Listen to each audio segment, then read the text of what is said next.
सातारच्या नावाचा इतिहास माहीत आहे का तुम्हाला? चला मी सांगतो. त्यापूर्वी माही स्टुडिओ या यूट्यूब चॅनलला सबस्क्राईब करा आणि तुम्ही जर हा व्हिडिओ इंस्टाग्रामवरती बघत असाल तर माही स्टुडिओ या इंस्टाग्राम पेजला फॉलो करा. सातारच्या नावाचा इतिहास खूपच प्राचीन आहे. या भागातील एका डोंगरावर 7 टेकड्या आहेत. त्यावरून किंवा सप्ततारा यावरून सातारा हे नाव आले असावे असे काहींचे मत आहे.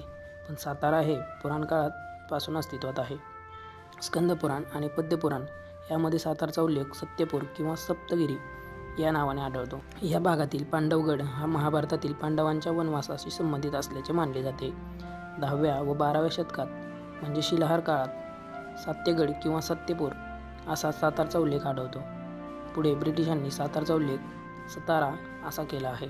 त्याचेच पुढे सातारा असे झाले. मित्रांनो, तुम्हाला जर हा व्हिडिओ आवडला असेल तर या व्हिडिओला लाईक करा आणि हा व्हिडिओ आपल्या इतिहासप्रेमी मित्रांना शेअर करा.